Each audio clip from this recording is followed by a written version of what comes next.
ইলাল্লাহি তাওবাতান নাসুহা। আল্লাহ পাক বলতেছে, হ ঈমানদারগণ, তোমরা কি করো?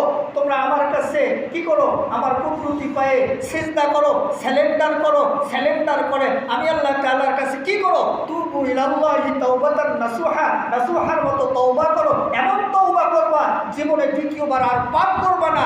এমন তওবা করবা দ্বিতীয়বার আর গুনাহ করবা না। সুদ থেকে বিরত থাকবা, দ্বিতীয়বার আর সুদ খাবে না। ঘুষ থেকে তওবা করবা, দ্বিতীয়বার আর ঘুষ খাবা না।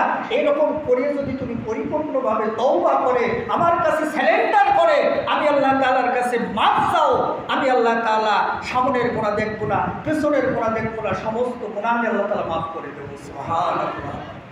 আল্লাহ পাক বলেন নাই, লা তাকনাতু মির রাহমাতিল্লাহ, ইন্নাল্লাহা ইয়াগফিরুয যুনুবা জামিআ ইন্নাহু হুয়াল গফুরুর রহিম। ও বান্দা, তোমার 60 বছর হায়াত দিয়েছিলাম, 70 বছর হায়াত দিয়েছিলাম। এই হায়াতের জিন্দেগিতে আমাকে একটা বড় ডাকো নাই, শুধু গুনাহ করছো, শুধু গুনাহ করছো, এত গুনাহ করছো, গুনাহ করতে করতে আসমান থেকে জমিন পর্যন্ত ঠেক লাগাই ফেলেছো।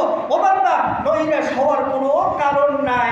আমার রহমতের বাহিরে যাইস না বান্দা, আমার রহমতের ভেতর থেকে আমি আল্লাহ তাআলার কাছে মাফ চা। আমি আল্লাহ তাআলা কি করব?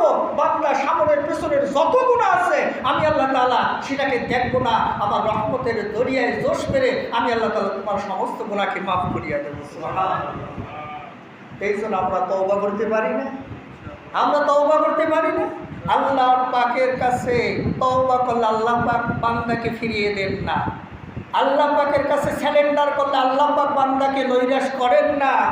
বান্দার কাছে বান্দা গেলে বান্দা নৈরাশ করে, কারো কাছে কেউ গেলে নৈরাশ করে, বিরক্ত বোধ করে। কিন্তু আল্লাহর কাছে চাইলে আল্লাহ খুশি হয়, আর আল্লাহর কাছে না চাইলে আল্লাহ বেজার হয়। আল্লাহর কাছে না চাইলে আল্লাহ কি হয়? বেজার হয়। এই জন্য আমাদেরকে লক্ষ্য রাখতে হবে, আল্লাহ পাক আপনাকে আমাকে যে হায়াতের জিন্দেগি দান করেছেন, এই হায়াতের মধ্যে থেকে আমরা যেন আল্লাহ তাআলার নৈকট্য হাসিল করতে পারি। আল্লাহ তাআলার কি হাসিল করতে পারি? নৈকট্য হাসিল করতে পারি। ভাই, এই দেখেন না, ঢাকা থেকে অনেক মানুষ আসছে, কত অ্যাক্সিডেন্ট, কত যুবক ভাইয়েরা চলে গেল, কত বৃদ্ধ বাবারা চলে গেল, বাবা মা আত্মীয় পরিবারের সবাই এক লগে অ্যাক্সিডেন্ট হয়ে মারা গেল। আপনি একটু চিন্তা করলেন না, কখন আমার হায়াতের